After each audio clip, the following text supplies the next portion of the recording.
All India Muslim personal law board active ही नहीं बल्कि सुपर एक्टिव हो गया है और सुपर एक्टिव हुआ है यूनिफॉर्म सिविल कोड को लेकर के। अब से लगभग 45 मिनट के बाद यूपी की राजधानी लखनऊ में सुबह 10 बजे वर्चुअल मीटिंग होने वाली है। यूनिफॉर्म सिविल कोड को लेकर के यह अहम बैठक है। बैठक में बोर्ड के जितने भी मेंबर्स हैं ये सब वर्चुअली शामिल होने वाले हैं। यूसीसी पर बनाए ड्राफ्ट पर चर्चा की जाएगी। जनता से यूसीसी पर आपत्ति दर्ज कराने की अपील भी की जाएगी।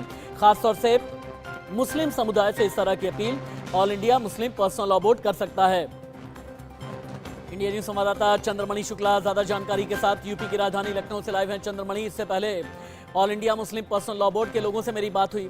उन्होंने ये कहा कि जब तक ड्राफ्ट बिल नहीं आता है, जब तक यूसीसी का ड्राफ्ट तैयार नहीं होता है, तब तक हम कुछ कह नहीं सकते। ड्राफ्ट अभी तैयार नहीं, फिर यूसीसी को लेकर के इतने रिजर्वेशंस, इतनी एप्रीहेंशन क्यों है? All India Muslim personal law board आज मीटिंग में क्या क्या एजेंडा रहने वाला है, क्या क्या कदम उठाए जाएंगे?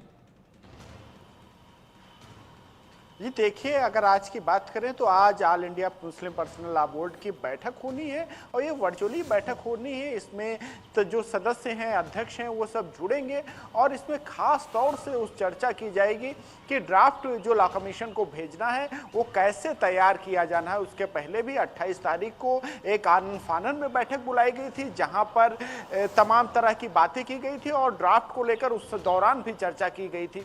तो अब ये जो ड्राफ्ट का फाइनल रूप होगा उसको लेकर चर्चा की जाएगी और उसके पहले all India Muslim personal law board की तरफ से एक लिंक भी जारी किया गया है और लोगों से आग्रह किया गया है, अपील की गई है कि इस लिंक पर जाकर जो लॉ कमीशन को इसके बारे में भेजा जाए और जो मुस्लिम कानून शरीयत के हिसाब से कानून चल रहे हैं पिछले कई दिनों से देश भर में यूसीसी को लेकर घमासान है। यूसीसी को लेकर लोग सोचते क्या हैं? दरअसल यूसीसी पर सबसे ज्यादा परेशानी मुस्लिम समुदाय को है। इसके बाद आदिवासी समाज भी कई शंकाएं और आशंकाएं लिए हुए है। दरअसल कहा जा रहा है यूसीसी लागू होने से आदिवासी समाज के लोगों पर काफी असर पड़ेगा। अब सवाल ये कि क्या जिन्हें लगता है कि यूसीसी से बहुत बड़ा बदलाव होगा, वो यूसीसी के बारे में जानते हैं? ये जानने के लिए इंडिया न्यूज की टीम देश के अलग अलग हिस्सों में आदिवासी इलाकों में पहुंची।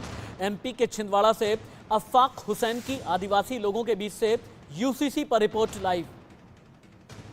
यूनिफॉर्म सिविल कोड को लेकर जहां पूरे देश के अंदर बहस छिड़ी हुई है कि यूनिफॉर्म सिविल कोड लागू किया जाएगा जिसके तहत जो कानून है भारत में रहने वाले नागरिकों के लिए वो एक से हो जाएंगे। किसी भी धर्म, जाति या लिंग के जो लोग हैं या समाज के जो लोग हैं वो एक कानून के तहत आएंगे। शादी, विवाह, बच्चा गोद लेना, तलाक, जमीन, संपत्ति, ये तमाम बंटवारे जो हैं वो एक से कानून के तहत होंगे। लेकिन क्या लोगों को इसकी जानकारी है या नहीं? क्योंकि हमारे देश के अंदर विभिन्न प्रजाति के लोग, विभिन्न जाति के लोग रहते हैं। ये देश जो है वो तमाम संस्कृतियों का देश है। यहाँ आदिवासी समाज भी बाहुल जो है वो बहुत सारे इलाकों में है। तो मेरे साथ कुछ लोग यहाँ पर मौजूद हैं जो छिंदवाड़ा आज पहुँचे हुए हैं। ये अपनी समस्याएं लेकर यहाँ आए थे। हम इनसे जानते हैं कि यूनिफॉर्म सिविल कोड को लेकर इनके पास क्या जानकारी है और क्या इनके रीति रिवाज और यूनिफॉर्म सिविल कोड के लागू होने के बाद कि तमाम चीज़ों का किस तरह से समावेश होगा, ये इनसे जानते हैं। ये बताइए, भारत में समान नागरिक संहिता एक कानून जो है वो पारित होने जा रहा है, इस तरह से तमाम चीज़ें हो रही हैं, इसकी जानकारी है क्या आपको? नहीं है सर, हमको जानकारी नहीं है। यूनिफॉर्म सिविल कोड बनेगा। आपका नाम?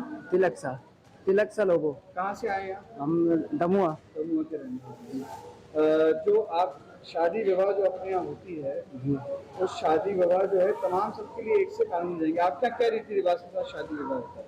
अपने यहाँ तो सर फेरे लिए जाते हैं। हाँ है ना? हाँ, भारतीय संस्कृति के हिसाब से शादी है। हाँ जी।